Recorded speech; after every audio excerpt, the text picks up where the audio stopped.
Bonjour mes chers, ici Amy. Bienvenue dans un nouvel épisode de Fruity Fruits. Aujourd'hui, je goûte ceci. Et cette belle chose est une noix de coco germée. N'est-ce pas incroyable? Cette petite chose juste ici, cette chose verte feuillue, deviendra un cocotier. Donc j'ai acheté celle-ci chez Miami Fruits. J'ai acheté 4 noix de coco pour 40$ hors livraison, qui coûtaient au moins 10 ou 20$ supplémentaires. J'ai commandé d'autres fruits, ils devraient bientôt arriver. Quand le fruit sera mûr, je recevrai une commande, mais je garde ça comme surprise. Celui-là devrait aussi être intéressant. Ceci est une noix de coco germée. Maintenant, j'ai déjà goûté une noix de coco auparavant, et celle-ci est différente parce qu'il s'agit d'une forme beaucoup plus mûre de la noix de coco. Maintenant, quand on pense aux dessins animés et aux noix de coco, on pense aux boules rondes et brunes qui, vous savez, sont perchées en haut d'un palmier. Mais en réalité, une noix de coco se trouve à l'intérieur d'une coque. Voilà ce que c'est. La noix de coco, cette sorte de boule ronde et poilue avec les 3 yeux à laquelle on pense tous quand on pense à une noix de coco, se trouve en fait à l'intérieur de cette coque. Donc ce fruit a plusieurs stades de maturité. Quand il est vraiment vert, on peut voir des gens en boire le jus. Ils coupent simplement le dessus, elle sera verte, et ils y mettront une petite paille. On peut simplement boire le jus de coco comme ça, et c'est quand elle est très jeune. En vieillissant, on peut retirer cette écorce et on trouve la noix de coco à l'intérieur. On casse la noix de coco en deux et on peut boire l'eau de coco. Le lait de coco provient de la chair de la noix de coco. Donc, la partie blanche de la noix de coco à l'intérieur de la coque, elle est râpée puis pressée. Et c'est comme ça qu'on obtient le lait de coco. L'eau à l'intérieur de la noix de coco, que l'on entend en la secouant, n'est en réalité pas du lait. C'est l'eau de coco, que beaucoup de gens boivent comme électrolyte. À ce stade, la noix de coco est encore plus mûre. Et ce qui s'est passé, c'est que cette noix de coco est tombée de l'arbre, a atterri sur le sol, a pris un peu de terre de compost et commence à germer.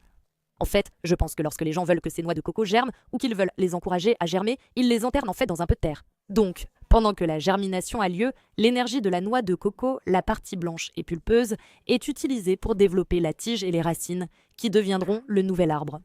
L'intérieur de la coque de la noix de coco change également. Il n'est plus creux et une matière spongieuse apparaît. Cette matière spongieuse est comestible, c'est cela, manger une noix de coco germée. J'ai découvert cela en cherchant sur la noix de coco germée que je n'ai jamais goûtée. Je suis absolument fascinée de voir ce qu'il y a à l'intérieur de cette chose. Il existe donc différentes méthodes pour retirer la coque de la noix de coco. J'ai vu des gens l'empaler sur un bâton et retirer la coque ainsi. Mais le plus souvent, ce que j'ai vu, c'est des gens utiliser un couperet ou une sorte de machette. Donc j'ai fait ça dehors, mais je vais rapidement vous montrer ici ce que j'ai fait dehors. Je vais garder la tige ici et m'en servir comme poignée. Maintenant, je vais prendre mon couperet et je vais couper une ligne ici, puis une autre ligne à peu près parallèle pour créer une cale. C'est parti. Vous pouvez aussi utiliser la base, c'est plus simple. Alors, ne soyez pas pressés. Allez-y doucement ici.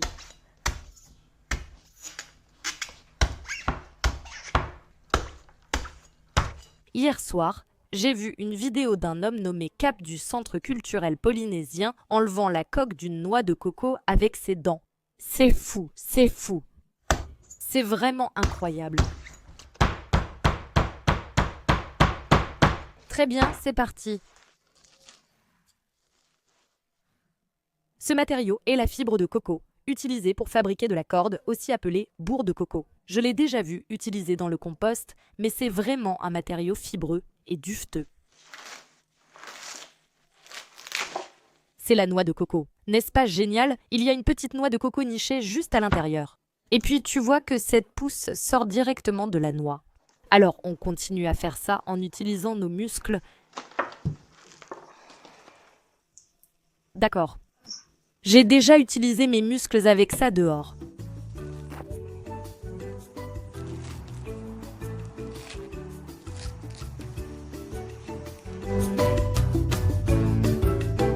Et voilà ce que tu obtiens, une noix de coco. N'est-ce pas génial? Petite frimousse. Dans ce cas, cette petite frimousse qui ressemble à des petites dents de castor. C'est là que la tige sortait. On utilise encore notre couperet, mais cette fois avec le dos du couperet, puis on tape le long de l'équateur ici. La lame est dirigée vers vous, alors soyez très très prudente. Oh, je viens de l'entendre craquer. J'ai un déjà vu avec l'œuf d'autruche. Si vous n'avez pas vu cette vidéo, je mettrai le lien en haut et en bas. D'accord, prête? Voilà, oh là là, regarde-moi ça. C'est tellement, tellement génial. Regarde-moi ça. As-tu déjà vu quelque chose comme ça dans ta vie? N'est-ce pas incroyable? Voilà à quoi ça ressemble à l'intérieur. Donc la chair de la noix de coco ou la partie blanche de la noix de coco, c'est beaucoup affiné.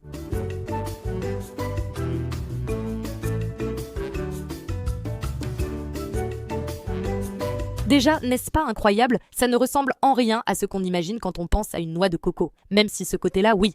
Il y a la chair blanche à l'intérieur et la coque brune et dure. Mais ce qu'il y a dedans ressemble à un petit extraterrestre très mignon, très organique.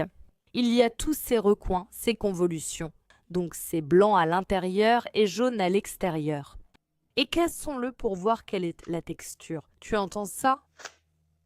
Ça a un croquant très agréable. Quand tu le sens, ça ne sent pas vraiment la noix de coco. Il y a une légère odeur de concombre. Mange les morceaux.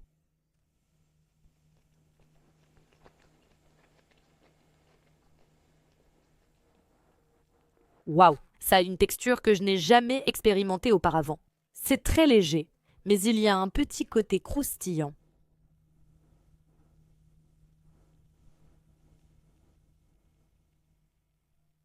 Ça fond, mais il reste un peu de mâche. Certaines personnes appellent ça un peu comme de la barbe à papa à la noix de coco ou du coton de noix de coco, mais ce n'est pas vraiment comme de la barbe à papa. C'est léger comme de la barbe à papa, mais ça ne fond pas complètement comme la barbe à papa. Pour moi, ça a vraiment le goût de l'eau de coco. Si tu as déjà bu cette boisson servie comme électrolyte naturel, tu reconnais la légère salinité, un peu d'acidité, surtout en surface, et ce goût unique d'eau de coco. Je pense que pour moi, c'est surtout une question de texture.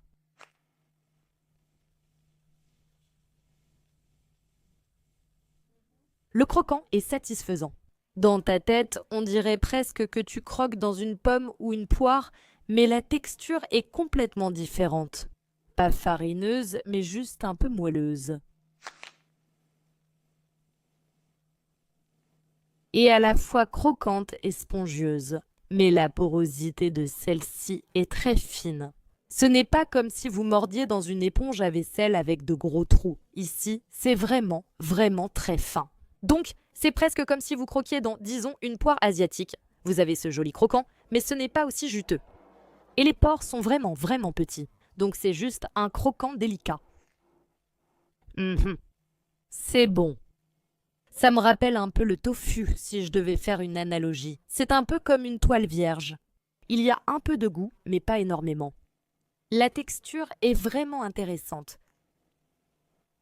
Mais oui, ce n'est pas mauvais. J'ai aussi appris qu'on peut manger l'intérieur de la noix de coco ici. Ceci est en fait de l'huile de coco pure. Intéressant. Et ça a une texture très beurrée. C'est un peu solide, mais ça fond dans la bouche. Saveur de noix de coco subtile, mais présente. Vous pouvez aussi les gratter et les manger ensemble.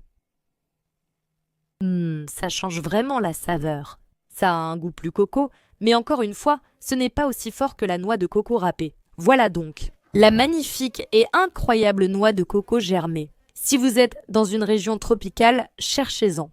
Elles sont incroyables et c'est un vrai plaisir de les ouvrir. Si vous n'avez jamais ouvert de noix de coco, essayez, c'est amusant.